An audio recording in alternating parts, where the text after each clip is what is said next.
Y bien, estamos ahora con Daniel Córdoba, candidato al Congreso por la Alianza por el Gran Cambio de Pedro Pablo Kuczynski, y Daniela Bogatás, candidato al Congreso también por Gana Perú de Ollanta Humala. Buenas noches, ¿cómo están? Buenas noches, Jaime. Buenas noches, Jaime.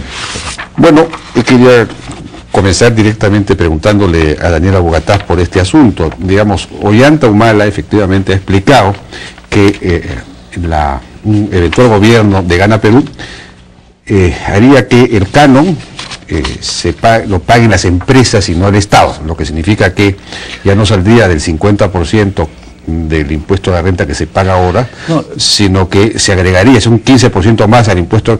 No lo ha dicho en esos términos, Jaime. O sea, él ha dicho, él ha hablado del canon por una razón. O sea, el Perú es el único país en el mundo donde la actividad minera extrae gratuitamente la materia prima del subsuelo peruano. O sea, cualquier industrial o cualquier comerciante, cuando adquiere sus productos, tiene que pagar por ellos, ¿no? Entonces, el canon debiera ser un pago como lo pagan, por ejemplo, la actividad pesquera. Los anchoveteros pagan un canon por extraer, por el derecho de extraer mi materia prima del mar, lo paga. En el caso de la minería no. Para eso se creó entonces, en sustitución del canon, se planteó una regalía que fue un saludo a la bandera que no la paga absolutamente nadie. O sea, lo que se recauda por regalía, por la protección de los contratos de estabilidad tributaria, lo pagan poquísimas empresas. Entonces, ¿qué es lo que está ocurriendo? Se están llevando... Daniel, pero sí, perdóname, él menciona las tres cosas, dice en esta entrevista publicada en el Diario de la República el sábado 17, que el canon minero lo paguen las empresas y no el Estado, como sucede ahora. Esa es una cosa. Luego habla del impuesto a las sobreganancias y de nuevas regalías. Son tres conceptos distintos. Entonces, si el canon no lo van a pagar el Estado sino las empresas, significa un 15% adicional al 30%. Es que eso no es así. Deducción, no es así, pues. Entonces, ¿qué significa entonces que el canon lo paguen las...? Lo importante de todo esto, Jaime, es que tiene que haber... ¿Qué significa entonces? No, es que mientras no esté definido lo principal, que es el impuesto a las sobreganancias, porque el impuesto a las sobreganancias está planteado, nosotros no hemos definido el modelo que se va a adoptar, si adoptar el modelo australiano, el modelo ecuatoriano, el modelo británico, el modelo americano. Eso es otra cosa. No, pues es que es parte de toda la reforma. O sea, no se trata exclusivamente de que nosotros estamos hablando que el canon. O sea, tú estás interesado en tocar el tema del canon ahora. Nosotros planteamos... No, es lo que él ha planteado. Nosotros estamos hablando de un planteamiento integral. No es solamente el concepto de que el canon debe ser pagado por las empresas, es en retribución a la región donde están trabajando. Es conceptual. Si ese canon va a ser de 2%, 3%, 5%, eso tendrá que discutir técnicamente con los especialistas en la materia, hasta donde dé. Aquí nadie está hablando de matar la gallina de los huevos de oro. O sea, que el canon no sería el 15%, es decir, la mitad, el canon será, ya no será la mitad del impuesto a la renta, sino que va a ser... Luego de un análisis integral... Se va a reducir el canon. El canon no se tiene por qué deducir. El canon ahora es una contribución del Estado a las regiones. Ya no lo sería. O sea que ya el Estado no... No, puede seguir siéndolo. Puede ser que parte la paga la empresa y el resto la paga el Estado del 30% de la renta que la pagan las empresas mineras. O sea, no trates de crear una brecha tú con las regiones. O sea, el concepto que recibe actualmente... Yo lo que quiero saber es de qué está hablando. Yo lo que entiendo es, si esto no sale del 15, digamos, de la mitad del impuesto no lo paga el Estado, sino las empresas, significa que ese 15% lo va a pagar además del 30%. Jaime, hay una retribución que no la están pagando las empresas por la materia prima que extraen. Y eso es lo que debiera de llamarse canon. Ahora tenemos una redistribución del impuesto a la renta que le han puesto entre el sobrenombre de canon. No hay ningún canon. Eso es lo que estamos explicando conceptualmente. Bueno, pero que el Estado decida por mutuo propio entregarte del impuesto a la renta el 50% de una región. Bueno, insisto, eso no es... Ollanta Humala habla de los tres conceptos, los separa. Una cosa es canon, que se tienen que separar conceptualmente. Las empresas, otra cosa es impuestos a las sobreganancias, y una tercera cosa son nuevas regalías. Son tres conceptos distintos que sumados pueden llegar pues al 60, 70, 80% del impuesto de las utilidades. No te asustes. Yo no me asusto. El país se asusta. No, es que porque entonces ya no va a venir más inversión. Están tratando de crear ese monstruo que no va a venir más inversión. Estoy preguntando por eso. Hablando del fondo, hemos tenido a Pablo Bustamante tratando de crear una psicosis de que no va a venir la inversión. ¿Por qué los precios de los minerales están subiendo? Porque no hay suficiente oferta. Entonces nos quieren contar el cuento de que cuando la demanda supera la oferta, acá tenemos un economista connotado que nos va a garantizar, cuando hay la demanda que existe por el crecimiento chino, el crecimiento hindú, el crecimiento de los países asiáticos, y hay escasez porque no hay nuevas reservas probadas, o sea, no hay más cobre, no hay más oro, no hay más plomo, no hay más zinc. Entonces, pero en el caso del Perú sí se van a ir corriendo. No se van a ir corriendo, Jaime, no asustan a la gente. No, nadie está diciendo que las inversiones existentes se van a ir corriendo. Lo que se está diciendo es que no van a venir nuevas. Van a venir nuevas, estoy por seguro. ¿Con un impuesto de 80%? No, 80% vas a poner tú. Bueno, 70%. Daniel, sí, Córdoba. Yo creo que es evidente que de lo que se trata acá es de expropiar la minería, ¿no? De expropiarle el máximo posible, porque los señores de Gana Perú en lo que creen es en un modelo socialista. Yo he traído no son socialistas. No, Javier Descanseco no es socialista. Nacionalista. Bueno, es una manera edulcorada de llamar al socialismo porque son chavistas. Entonces, ¿qué cosa es lo que ha sucedido en el Perú? Y no sé si tenemos el gráfico que yo puse, Jaime, en los últimos ahí está. 20 años. Lo que tenemos es esa caída brutal del Producto Bruto Per Cápita, es decir, del ingreso promedio de las personas en el Perú, ¿no? Es el resultado de las reformas de Velasco. ¿Qué cosa fue Velasco? Expropió la minería, expropió la pesca, expropió gran parte de los expropió la agricultura, evidentemente con la reforma agraria, y el Perú se generó digamos una estructura económica que no incentivaba la inversión privada, que no incentivaba el emprendimiento, y el crecimiento económico empezó a estancarse y se generó una crisis social de proporciones en los años 80 que terminó en el terrorismo sendero luminoso, ¿no? Y terminó en el caos económico y político y social en el Perú, ¿no? Las reformas de los 90 trajeron una estabilidad macroeconómica y se revirtieron finalmente en los 90 esas expropiaciones, ¿no? Y se alentó en un país, digamos, peligroso para invertir, se alentó la inversión minera con contratos de estabilidad tributaria que ahora ya no deberían ponerse, evidentemente, pero que en ese momento, claro, ahora que ya están las inversiones hechas, que ya se acuerdan, que ya están las inversiones realizadas, claro, ahora sí le quiero caer con todo para sacarle el máximo excedente a una industria minera que, como ha demostrado Pablo Bustamante hace un momento, paga razonablemente impuestos. Debería pagar más, sí, pero no paga más porque justamente porque se generó, más está mal. Se generó no, según Pablo Bustamante no debería pagar más porque está pagando ahora más que en Chile. Yo creo que en el caso, si hay una presión tributaria fuerte, yo creo que en el caso de aquellas empresas que tienen contratos de estabilidad tributaria, sí, ya no va a ser necesario, por ejemplo, los incentivos a la reinversión, ¿no? Entonces, yo creo que el fondo del asunto es un fondo de modelo económico, ¿no? Cuando yo estuve en Caracas en el año 98, me parece, cuando ya había ganado Chávez las elecciones, ¿no? Y estaba presto a tomar el poder, yo hablaba con empresarios que me decían, no es tan malo, en realidad va a respetar las reglas de juego. ¿Y qué está pasando ahora en Venezuela? Se está yendo al hoyo. ¿Por qué? Porque está haciendo Chávez lo que haría ya en tomar la siguiente del poder, cambiar la constitución, expropiar empresas y terminar también buscando controlar la prensa, como ha sucedido en todos los modelos socialistas. Todos los modelos socialistas lo que hacen es generar una dictadura económica del Estado que después inevitablemente va a una dictadura política, y creo que eso sería una catástrofe para el país.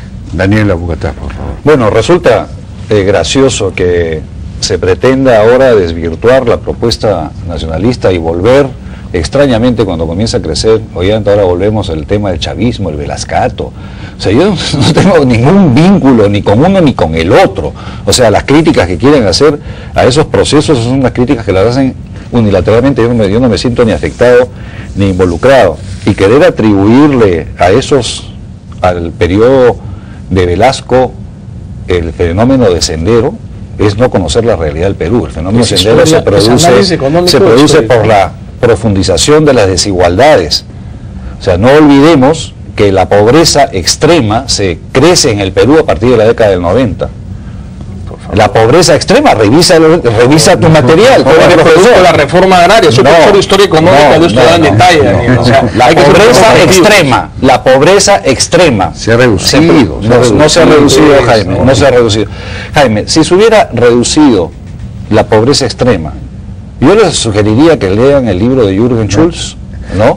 O sea, Daniel, la pobreza en el Perú el año 90-91 era más del 60%, ahora está en 30%, se ha reducido a la mitad. Entonces, negar eso pues No, un ratito. ¿Cuándo es que se genera esa pobreza al 60%? Es en la década del 90, es lo que te estoy diciendo. No, estamos hablando... No. Es hablando del año 90.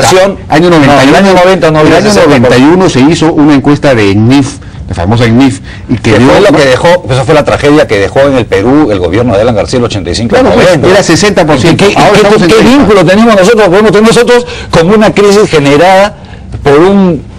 No tiene desfasado, o sea, por favor, o sea, todo lo malo de lo que ha ocurrido. Un vínculo ideológico. ¿Qué vínculo ideológico podemos tener nosotros con Alan García, por favor? No es, o sea, todo lo malo para nosotros. Alan García, número 1, que es muy distinto al número 2, ¿no?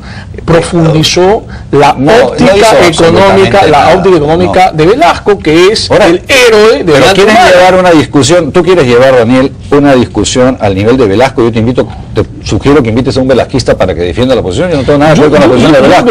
Tú quieres interpretar que nosotros somos estatistas. A los 2 años de gobierno Humala, tú pasas a la oposición, te aseguro. No, Daniel, porque como sucede en muchos gobiernos socialistas, una persona que tiene un mínimo de conciencia empresarial, si eres un profesor de historia económica, debiera saber que nosotros somos un partido nacionalista, nosotros no somos socialistas. Entonces tú insistes con denominarnos como algo que no lo somos. Entonces, definitivamente, tu apreciación, tanto de nuestro programa como de nuestras propuestas, es completamente errónea.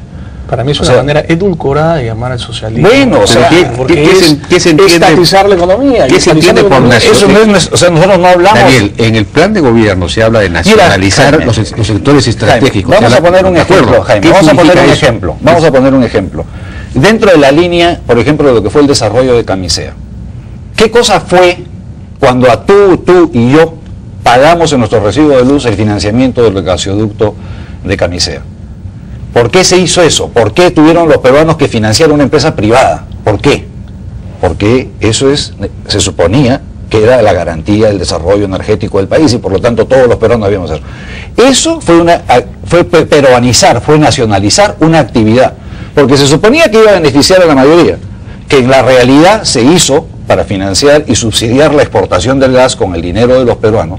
Pero eso es lo que significa nacional. Cuando tú decides dedicar una actividad como se decidió en ese momento, que el gas era para el desarrollo nacional, estás decidiendo nacionalizar toda una actividad. No significa que es del Estado, sigue siendo los privados. El Estado financió, los peruanos subsidiamos.